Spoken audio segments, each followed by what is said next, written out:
Assalamualaikum warahmatullahi wabarakatuh. Saya Iin Gustini sebagai pemateri ke-1. Di sini saya akan sedikit membahas tentang pengertian sosiologi sastra. Secara singkat dapat dijelaskan bahwa sosiologi adalah telaah yang objektif dan ilmiah tentang manusia dalam masyarakat, telaah tentang lembaga dan proses sosial. Sosiologi mencoba mencari tahu bagaimana masyarakat dimungkinkan, bagaimana ia berlangsung, dengan mempelajari lembaga-lembaga seperti lembaga sosial dan segala masalah perekonomian, keagamaan, politik, dan lain sebagainya. Sosiologi sastra adalah cabang penelitian sastra yang bersifat reflektif. Penelitian ini banyak diminati oleh peneliti yang ingin melihat sastra sebagai cermin kehidupan masyarakat. Menurut Jabrohim, pada tahun 2003, pendekatan terhadap sastra yang mempertimbangkan segi-segi kemasyarakatan oleh beberapa penulis disebut sosiologi sastra. Perlu kita ketahui, hal penting dalam sosiologi sastra adalah konsep cermin atau mirror. Dalam kaitan ini, sastra dianggap sebagai mimesis atau tiruan masyarakat. Kendati demikian, sastra tetap diakui sebagai ilusi atau khayalan dari kenyataan. Sastra tidak akan semata-mata menyodorkan secara mentah. Sastra bukan sekedar kopi kenyataan, melainkan kenyataan yang telah ditafsirkan. Sosiologi sastra yang memahami fenomena sastra dalam hubungannya dengan aspek sosial merupakan pendekatan atau cara membaca dan memahami sastra yang bersifat interdisipliner. Oleh karena itu, sebelum menjelaskan hakikat sosiologi sastra, seorang ilmuwan sastra seperti Swingwood dalam The Sociology of Literature pada tahun 1972 menjelaskan batasan sosiologi sebagai sebuah ilmu, batasan sastra baru kemudian menguraikan perbedaan dan persamaan antara sosiologi dengan sastra. Swingwood pada tahun 1972 menguraikan bahwa sosiologi merupakan studi yang ilmiah dan objektif mengenai manusia dalam masyarakat, studi mengenai lembaga-lembaga dan proses sosial. Sosiologi berusaha menjawab pertanyaan mengenai bagaimana masyarakat dimungkinkan, bagaimana cara kerjanya, dan mengapa masyarakat itu bisa bertahan hidup. Saya Ilah Lailatul Mahmuda sebagai pemateri kedua ingin melanjutkan penjelasan dari saudari Iin Gustini. Sosiologi pengarang. Sosiologi pengarang dapat dimaknai sebagai salah satu kajian sosiologi sastra yang memfokuskan perhatian pada pengarang sebagai pencipta karya sastra. Dalam sosiologi pengarang, pengarang sebagai pencipta karya sastra dianggap merupakan makhluk sosial yang keberadaannya terikat oleh status sosialnya dalam masyarakat. Dari yang dikemukakan oleh Welk dan Wern serta Watt, wilayah yang menjadi kajian sosiologi pengarang antara lain meliputi yang pertama, status sosial pengarang, yang kedua, ideologi sosial pengarang, yang ketiga, latar belakang sosial budaya pengarang, yang keempat, posisi sosial pengarang dalam masyarakat, yang kelima, masyarakat pembaca yang dituju, kemudian yang keenam, mata pencaharian sastrawan atau dasar ekonomi produksi sastra, dan yang terakhir, yang ketujuh, profesionalisme dalam kepengarangan. Terima kasih. Selanjutnya akan dilanjutkan oleh pemateri berikut. Baik, saya Nur Sofi akan melanjutkan materi selanjutnya, yaitu unsur-unsur puisi. Puisi adalah bentuk ungkapan ekspresi dari penyairnya. Unsur-unsur puisi tidaklah berdiri sendiri, tetapi merupakan sebuah struktur. Seluruh unsur merupakan kesatuan dan unsur yang satu dengan unsur lainnya menunjukkan diri secara fungsional.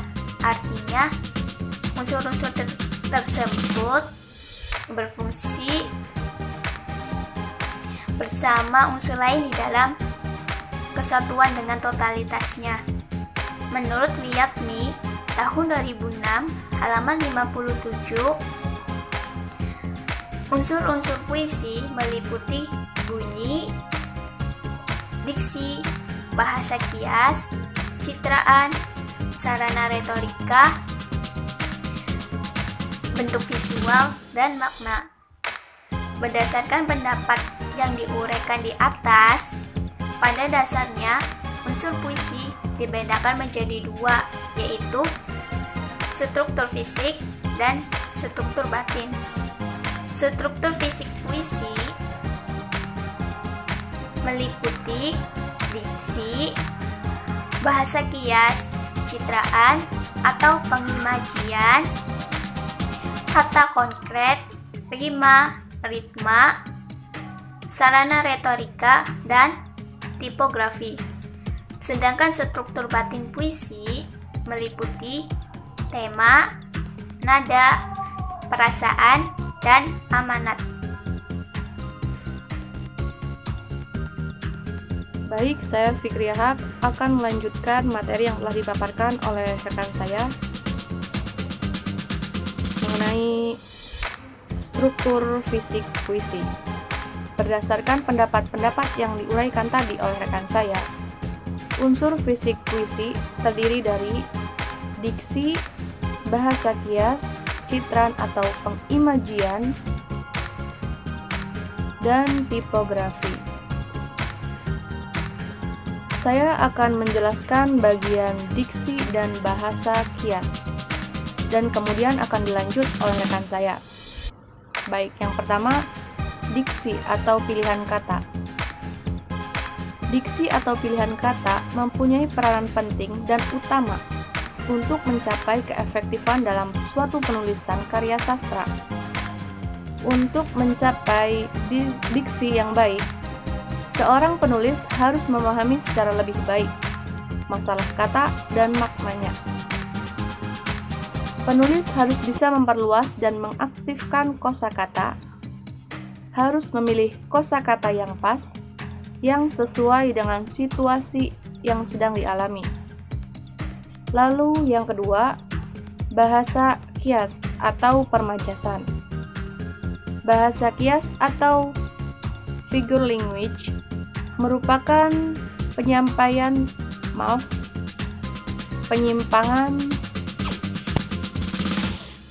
dari bahasa yang biasa, yang makna katanya atau yang rangkaian katanya digunakan untuk mencapai tujuan tertentu. Bahasa kias sebagai salah satu kepuitisan berfungsi agar sesuatu yang digambarkan dalam puisi menjadi lebih jelas, hidup, dan menarik. Bahasa kias memiliki beberapa jenis diantaranya yaitu personifikasi atau seperti keadaan atau peristiwa yang dialami manusia, seperti benda mati yang dianggap sebagai manusia. Lalu metafora atau pemakaian kata atau sekelompok kata yang bukan artinya, seperti contoh tulang punggung. Lalu ada perumpamaan atau simil dan lain sebagainya. Oke, dilanjut oleh rekan saya. Terima kasih. Nama saya Anita, saya akan melanjutkan penjelasan tentang citraan, pengimajian, bunyi, dan tipografi. Citraan atau pengimajian menurut Jabrahim dan kawan-kawannya dalam bukunya tahun 2003 halaman 36 menyatakan bahwa citraan atau imaji atau image adalah gambaran-gambaran angan, gambaran pikiran, kesan mental atau bayangan visual dan bahasa yang menggambarkannya. Untuk memberi gambar yang jelas, menimbulkan suasana yang khusus, membuat hidup atau lebih hidup, gambaran dan dalam pikiran dan penginderaan, untuk menarik perhatian, untuk memberikan kesan mental atau bayangan visual, penyair menggunakan gambaran-gambaran angan. Citraan merupakan salah satu sarana untuk mencapai kepuitisan. Nah, dalam Sayuti, dalam bukunya tahun 2002, halaman 170 menyatakan bahwa istilah citraan dalam puisi dapat sering dipahami dalam dua cara. Yang pertama itu dipahami dengan represif dari sisi pembacanya. Dalam hal ini citraan merupakan pengalaman indera yang berbentuk dalam rongga imajinasi pembaca yang ditimbulkan oleh sebuah kata atau oleh rangkaian kata. Nah, dan yang kedua dipahami secara ekspresif dari sisi penyair, yakni ketika pencitraan merupakan bentuk bahasa, kata atau rangkaian kata yang dipergunakan oleh penyair untuk membangun komunikasi estetik atau untuk menyampaikan pengalaman inderanya. Citraan imagery merupakan gambaran-gambaran angan dalam puisi yang ditimbulkan melalui kata-kata. Ada beberapa macam jenis citraan yang sesuai dengan indera yang dihasilkannya, yaitu pertama citraan penglihatan, citraan pendengaran, citraan perabaan, citraan pengecapan, citraan penciuman, dan citraan gerak. Selanjutnya bunyi. Menurut Pradopo dalam bukunya tahun 2002 halaman 22, bunyi dalam puisi bersifat estetik, yaitu untuk mendapatkan keindahan dan tenaga ekspresif. Bunyi selain hiasan dalam puisi juga mempunyai tugas yang lebih penting, yaitu untuk memperdalam ucapan, menyampaikan rasa, menimbulkan suasana khusus, dan sebagainya. Pentingnya perasaan di dalam bunyi dalam kesusastraan menyebabkan bunyi menjadi salah satu unsur puisi yang paling utama. Menurut Sayuti dalam bukunya tahun 2002 halaman 104, persajakan dalam puisi merupakan perulangan bunyi yang sama dalam puisi. Unsur bunyi dalam puisi pada umumnya dapat diklasifikasikan dari segi bunyi itu sendiri.